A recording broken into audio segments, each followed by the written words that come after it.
Hello, boys and girls. You are now listening and watching to Peter Talks Smackdown. I am Peter. I'm one half of Peter and Jake Talks Wrestling.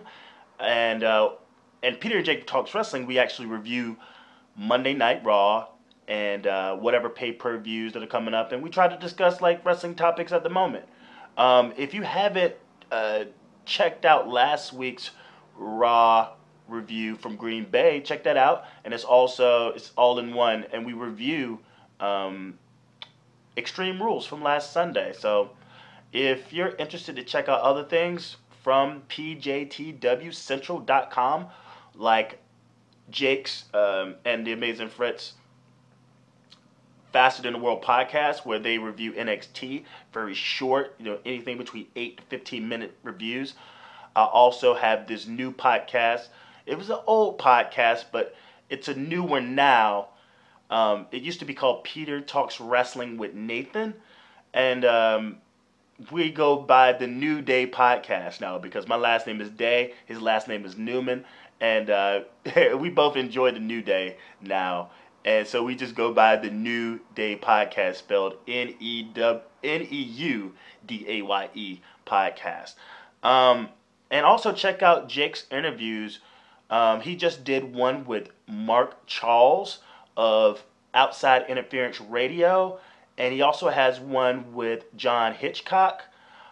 He wrote a book called Front Row Section D, and then he also has a interview with Nick Zappo, and Nick Zappo is actually a contestant in the Tough Enough Challenge.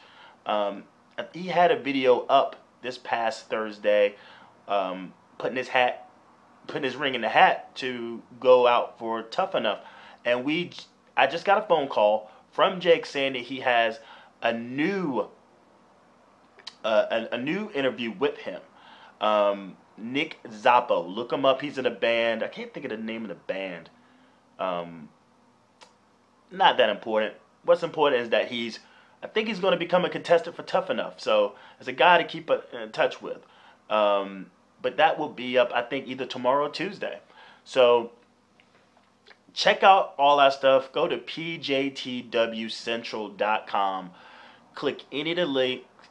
Click any of the vehicles that you would like to listen to any of the archives, whether it's SoundCloud, whether it's YouTube, whether it's Tumblr, if you have a Tumblr account.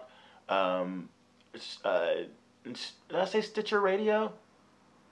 Yeah, that's about it. And there's an RSS feed as well. So however you listen to your podcast, if you click the RSS feed and load it into whatever podcast, whether you listen to iTunes or whatever, just load that shit in, man. And I think from Wednesday to Sunday, we always put up something new. We're talking about something, whether it's Raw, a pay-per-view, NXT, just general wrestling talk, and Smackdown. And that's what you're here for, to check out Peter Talks Smackdown review. Now, I did not know, I don't know where the hell Smackdown was this week. Normally, they will have this thing where when it comes on, they shoot the crowd. They'll be like, they'll put the place where it is. And this week, they didn't do it. And none of the wrestlers even mentioned the name of the town, even for the cheap pop. So I'm just going to assume they were in Green Bay for Raw. I'm just going to assume that they were in Milwaukee. All right? This is SmackDown Milwaukee. And it was a lot of people were missing in this show. We got no Big Show. We got no Randy Orton. We got no Naomi. And obviously no Daniel Bryan. We didn't get a Neville. I mean, it was very not lackluster show. I mean, it was a lot of great action, but they were missing a lot of superstars. But the show doesn't start off with the music and stuff and whatever. It just went straight to the office. And that's where you saw Kane and Rollins with J&J Security. And they're backstage sort of bickering about what happened on Monday Night Raw where they won a tag team match. It was Rollins and Kane versus Randy Orton and Roman Reigns. And at the end of the match, Rollins inadvertently hit Kane twice. He drop kicked him by mistake, and he dove out. He dove at him and hit him there. It was just, and Kane got mad and cost them the tag team match, and it also led to the decision of Payback that Rollins will defend the WWE World Heavyweight Championship in a triple threat against Reigns and Ambrose. And that was actually a fan vote. Like, anyone was going to vote anything different. But Rollins is not happy about that. So they're both bickering at each other. And he calls Kane jealous because he's a fossil, or he used to be the big red machine, and Rollins is like, my star is getting bigger and brighter, and yours is diminishing and fading away, and you're jealous of me. This is why you're doing all this stuff. And Kane is like, I'm in a position now to do what's best for business, and what's best for business is for you to be a fighting champion. I hate that you're always worried about losing your matches to these people that you're better than, and that I'm in a position to make you into a man. That's what he's basically. I'm gonna make a man out of you, whether you like it or not. And that's what Kane's doing in terms of how he's handling Rollins and protecting him. But he's also he wants to make him strong. So, and to make you and to sort of back that up, he's like, well, you're going to be in a match with Dean Ambrose, which is like. Remember that feud? It's still kind of left open-ended, but it doesn't even matter. Anytime those three are in the same ring together, it's almost as if, hey, we win this thing called the Shield. You turned your back on us. We're really pissed off still. Anytime we see you, we want to kick your ass. But that's not the case. But he sets the match with Dean Ambrose, and then he gets upset and he dares Kane to do something of substance. Basically, like, I dare you to do something to actually make you seem like to remind me that you're like on the same page with me, like, because it doesn't seem that way. I dare you. And he walks off, and then the music comes on. They do the whole theme. When he come after the theme, Reigns comes to the ring, which I always find interesting because his entrance is that he walks through the crowd. And he's been walking through the crowd ever since he's been in the Shield. And he's kept the music, he's kept the gimmick, he's kept the clothes, he's kept everything. And he walks through the crowd. But I don't know if you noticed, but it seems like he doesn't ever really get the energy from the people. You're walking through the crowd, right? And I would suspect that you're doing that because you're like the people's champion, right? But as he's walking down, you see he just looks so uncomfortable walking through a crowd of people. It's like, if Jericho or The Rock had that kind of interest, he'd be high-fiving motherfuckers, taking selfies and chilling. And, you could tell that he would get the energy they would either get the energy from the crowd. But for some reason, Roman is like, don't fall. And, people are touching him. And he's like, I find that so weird. I don't know why Kevin Dunn or somebody or Vince just like, look, dude, walk through the crowd as if, you're getting energy from the people that you're walking through. But that doesn't seem to be the case. I just thought I'd bring that up.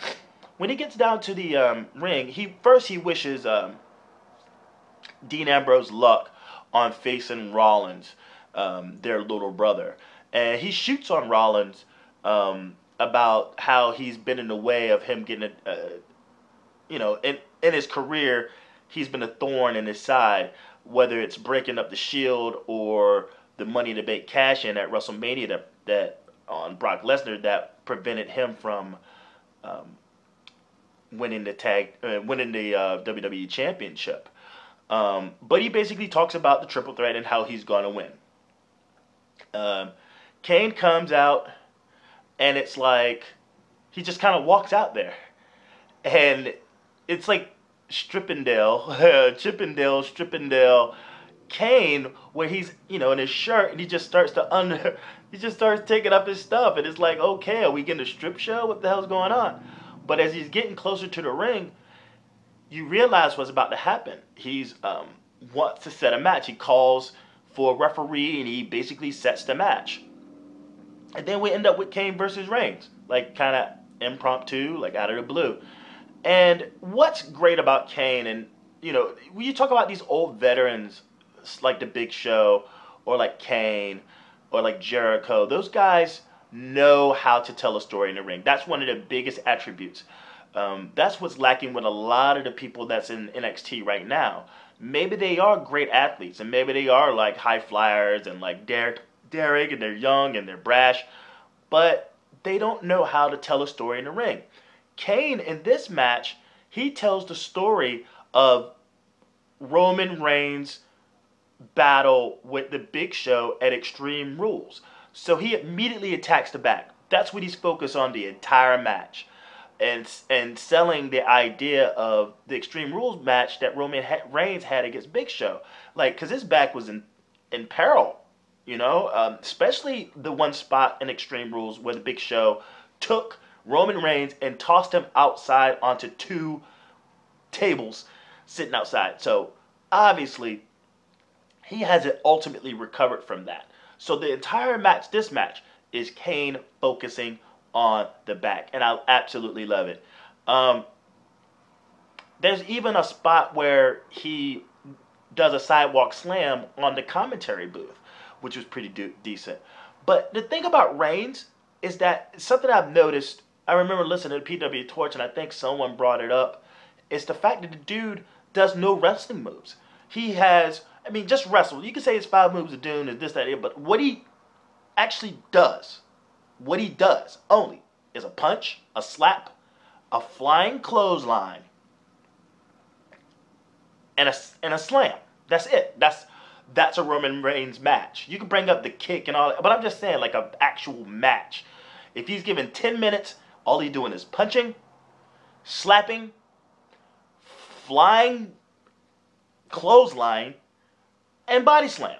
No headlocks, no nothing. No headlocks, no any fucking thing. It's the most amazing thing. But in this match, he was able to pull off a suplex, and he also pulls off a DDT, which is like, oh shit, like, look, wrestling moves, ma. And that's what I'm gonna do every time he does something. I'm waiting for like a headlock next. That's like the next step for Roman Reigns, a headlock, just a headlock and a fucking tie up, something like grapple, something. But what happens at the end of this match is that Roman Reigns is about to spear Kane after a Superman punch. And he just rolls out the ring and he leaves. Now, the psychology of this is the fact that I don't think Kane went out there to defeat Reigns. He went out there to basically apply more damage to Reigns for Seth Rollins going into the triple threat between with Rollins, Randy Orton, and Reigns. If he can somehow apply more injuries or wear him down and something like that, it makes for an advantage for Reigns. So that's what this was all about. He didn't go out. He only went out there to wear down Reigns. That's it. And you'll probably see more of this happening before Payback. Backstage, you got Seth's reaction to the match with Renee Young, who is smoking.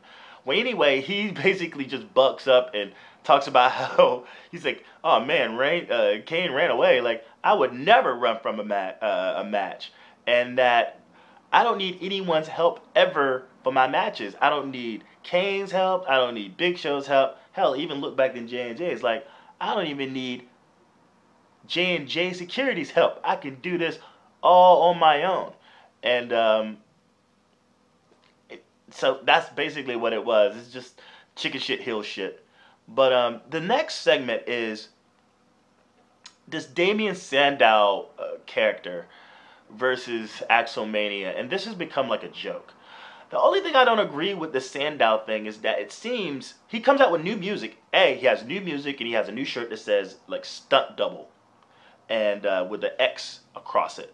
And I thought, honestly, after the whole Mizdow thing, that he would just kind of come back and be his own man. But it seems that his entire thing is that he's just sticking to the whole stunt double gimmick. We saw it on Monday Night Raw with Axelmania, Curtis Axel, where he was just mimicking him. And now here, when he's coming out, he's basically mimicking the announcer. Every time she said something, he would just say something. And then when Axel came out, he continued to mock or imitate the announcer. I don't know. I think it's pretty lame. I just leave that alone, because I think for Sandow, for how good he is on the mic and how good of a wrestler he is, I think they could draw him up to where he's actually a contender, and he's putting himself in like contendership for whether the U.S. belt or like the Intercontinental belt or like hell, even the World Heavyweight Championship, WWE World Heavyweight Championship. But instead of possibly getting a serious role, he's stuck with this gimmick where he's just a stunt double, and I don't like it. But yeah, I mean, this is not much of anything of a match. I guess the only thing significant that happened was the moment at the end where Damien Sandow kind of hulks up, and he hits him with the U, and he gives him the 3 punches, the Hogan punches, and then he gives him the big boot. And then rather than drop the big leg, he hits him with the "You're welcome." Now the "You're welcome" it's like he puts his hands around your neck, or from the back. He tosses you up and drops you on your tailbone, sort of like it's like a combination of I forgot what that's called. It doesn't even matter, but it's like a combination of that and a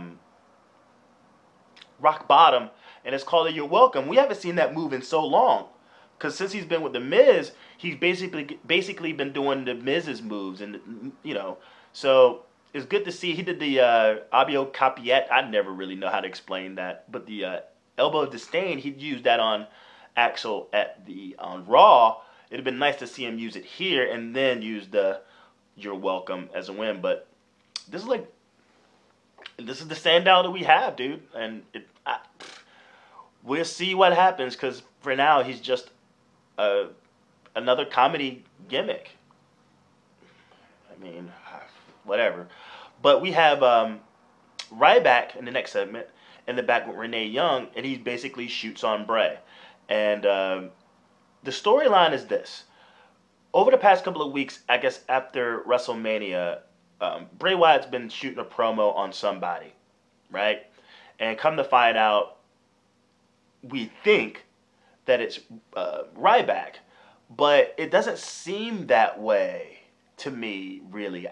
I still think he's going after Orton, and that this whole feud with Ryback right now is just a placeholder to keep him busy until after Payback, where I could be wrong, and I've been wrong a million times before, so I'm okay with it. But I think he's going to go after Orton. And but Bray's in the back, he basically just shoots on Bray. It's like, yo, he fucked with the wrong person, basically. And then I'm going to whoop his disciples' ass in Luke Harper. It's a good match because when they go to the ring and it's Ryback versus Luke Harper, it's a good match because Luke Harper just makes anyone look good. He makes anyone look good in the ring. And it's not like Ryback's not a good worker. He is a really good worker.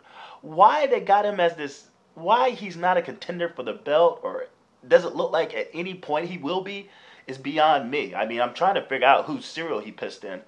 Because they're giving him something, but they're holding him back. Maybe this little feud with Bray Wyatt would be nice, but I just don't see him winning. I see this as a moment to get over on somebody. I mean, for Bray Wyatt, because he hasn't won anything. He hasn't won any big matches. It's the Undertaker, John Cena. He's just he can't win.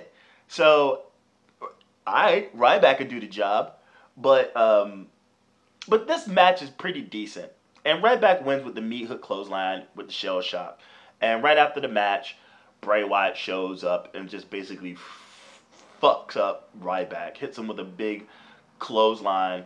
Well, he hit not a clothesline. He hits him with like a big choke slam, rock bottom, and then he hits him with the Sister Abigail, and that's how that segment ends.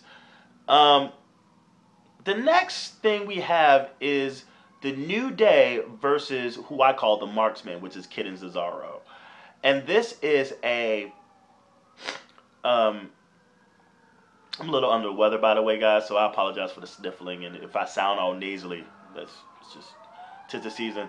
And then we got cops out. Well, we got shit going down. Hope someone's safe.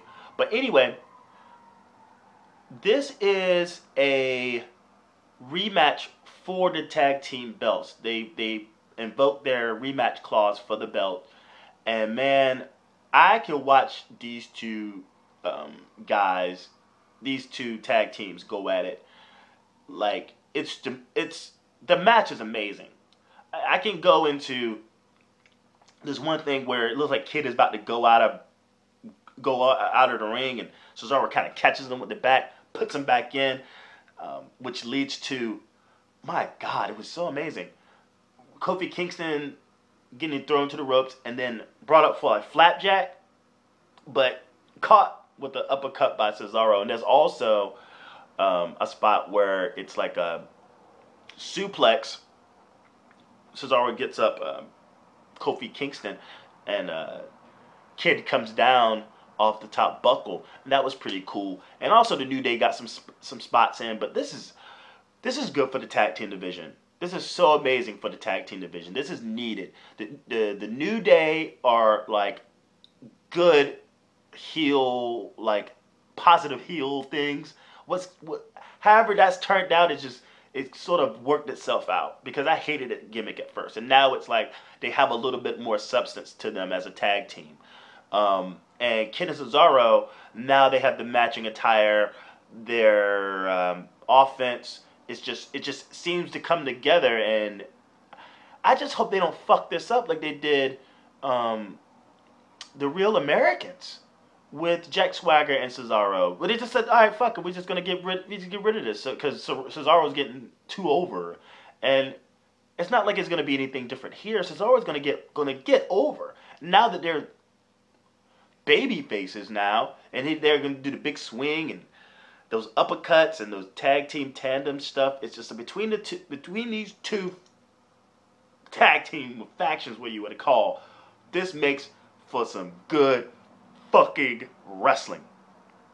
I know I'm not supposed to say that, but god damn it, that's some fucking wrestling for your ass. But and it's a shame.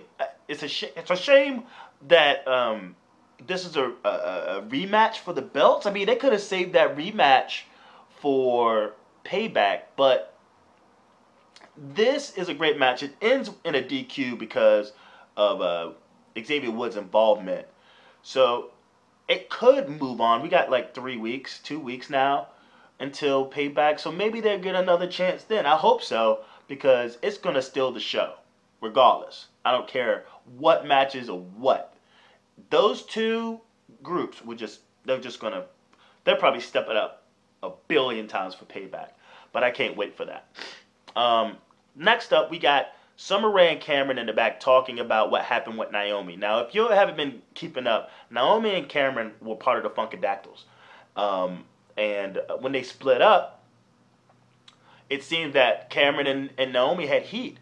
But when you see Cameron talking to Summer Rae, she's actually impressed. She's basically talking about the Naomi situation on Monday, where she just jacks Brie Bella and goes, no one cares about you or your husband. And she's impressed. She's like, well, she learned it from me. It's like, well, I hope, I'd not say hope, but I hope they work out something between those two characters, Naomi and Cameron, because there's kind of unfinished business between those two, and I hope they can do something legitimate. But nevertheless, Nikki is kind of eavesdropping. She just happens to show up and she eavesdrops on the conversation. She's like, "How dare you talk about my sister behind her back?" Blah blah blah blah blah. And they go back and forth real catty. Cameron, that is. Summer Rae books it, and Nikki just sets a match. I guess fucking John Cena, you have the right to just make a match. I mean, why not? Use your power to your advantage. But she sets the match, and it's not really much to this. The fact that Cameron is an idiot. Anytime she puts in a move or hits, she always has to brag. I don't know why they have to put her in that kind of character. And that's how she loses, where she smacks Nikki and just starts going out, starts bragging. It's like, what are you doing? And then Nikki just fucking like drops her with her own version of the bull hammer, and she puts her in the rack attack and she wins. This doesn't really advance anything. Maybe this idea of her trying to defend her sister's honor or something like that, because it doesn't really reflect in the last time Brie has faced Naomi, where Nikki's just sort of away from it and doesn't seem to have any compassion for Brie whenever she's getting her ass handed to her in the ring. And now she does. It's just sort of weird. But I think I don't even know what's gonna happen to the belt. Say Payback. I don't know if she's gonna go up against Naomi again or what. Or maybe when Paige comes back, maybe they get a triple threat. I don't know. It'd be like they need to call Payback Triple Threat back. Whatever. It's gonna be triple threats all over the fucking place. I wouldn't be surprised if that tag team division they'll get the primetime players in for the tag team championships, because they've been doing their shit, their packages. Speaking of which, speaking of primetime players, the next segment is them basically shooting on the New Day. And they're upset that their shirts aren't in WWE shop and things like that. But what they're going to do with those guys is, I have ain't no telling. Again, maybe they'll get a shot at the belt at some point. Maybe make it a triple threat. That's the thing to do these days. And then they do a King, what is it? We got Ambrose and Rollins in the locker room, and Rollins is just trying to tell Ambrose to sort of like, kind of don't go with the match. We got this match, sit it out.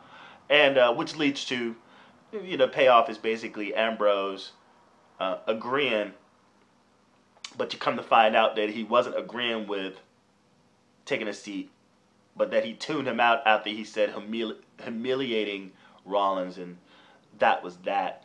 I find it funny because when we last left off with Rollins and Ambrose before the whole Bray Wyatt involvement, I mean, Ambrose was mad as shit at Rollins. And now they're just standing in the locker room like, okay, bro, we had our time. We had our day where you were mad at me. You're not so mad at me anymore. Like, I don't get it. I don't get how they don't play this up more. To where he could just casually walk into the locker room and have a conversation. It blows my mind. And we get a King of the Ring recap that, you see that Wade Barrett wins. He's the new King of the Ring, and he's about to rule with an iron fist. Now, two things about the King of the Ring. A, I don't agree with how it was just all of a sudden the King of the Ring. And the fact that, like, it should have been one episode. I thought the whole idea of the King of the Ring was that, like, you got one episode of Raw, and the tournament is the entire show. So the quarterfinals to the finals all happens in one show. That's how you become King of the Ring, right? But no, they split it up in segments, and they had no build up to it. It's just like, okay, here's King of the Ring. All right, okay. And then they moved it to where they did the first part on Raw, and then they did the second part, I think, for the network. which I thought was pretty interesting. It's like, all right, we get that you want to put content on on the WWE network, but it's like, really? I mean, with the King of the Ring of all things, they could have done something else. I, Never mind.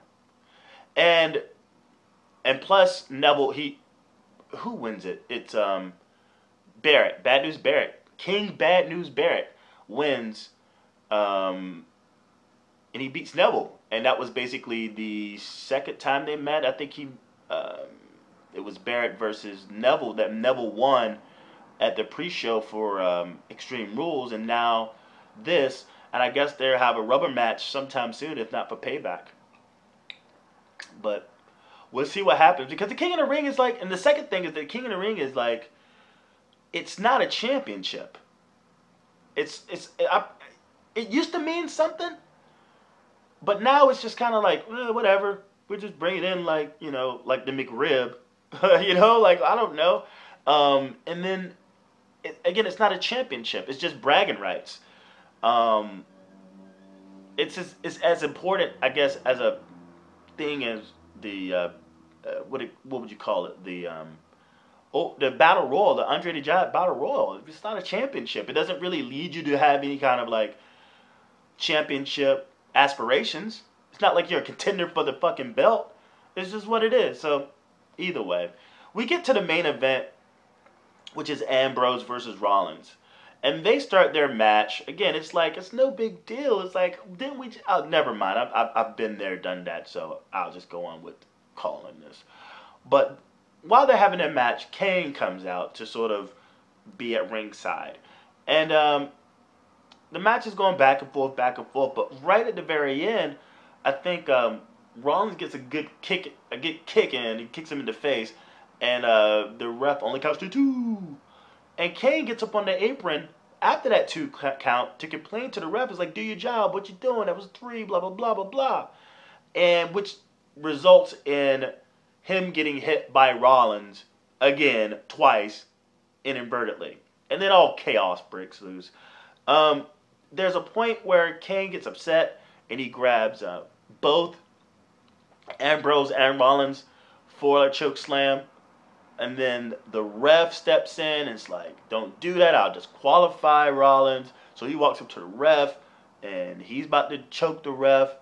But after all that distraction and all that stuff, Rollins actually wins with his new finisher. They haven't come up with a name yet.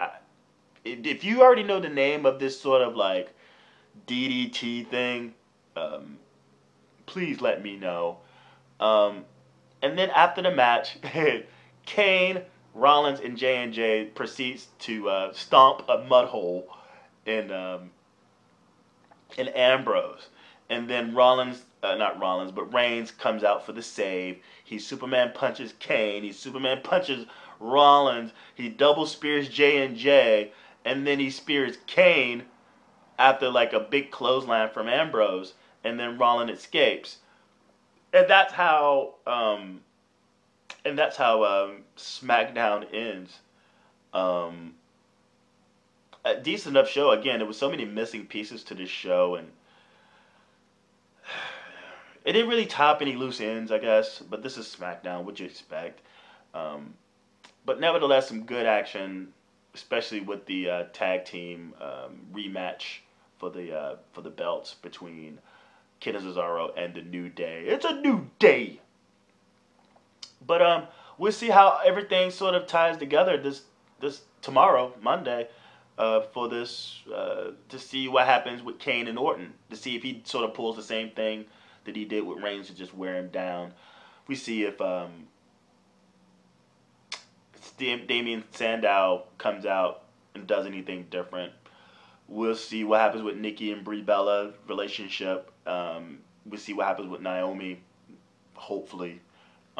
Anything else I missed out on? We'll see King Barrett for the first time on Raw. See how that turns out. I guess we'll see also the feud between Ryback and Bray Wyatt. And again, I'm sitting back thinking this is not about Ryback. This is about Randy Orton. but we'll see in the payback. Again, thank you so much for watching and listening to Peter Talks Smackdown. I'll be back this Monday for Raw recap, where after Raw I do like a nice little recap, maybe like 8 to 10 minute recap review kind of thing. And again, go back and listen to the interview with Jake and Mark Charles of Outside Interference Radio. Also check out NXT review, Fast in the World podcast. Also check out episode 1 of the New Day, NEUDAYE podcast. And then check out Peter and Jake Talks Wrestling from last week, the Raw review and Extreme Rules review. Yeah, that's it. I'll see you Monday, and then go check out some stuff. Go. Peace. Or peace. You can find me on Twitter at Ellen Japanese, and also Instagram LINJAPANESE. That's Ellen Japanese. Also follow the PJTW Central on Twitter as well.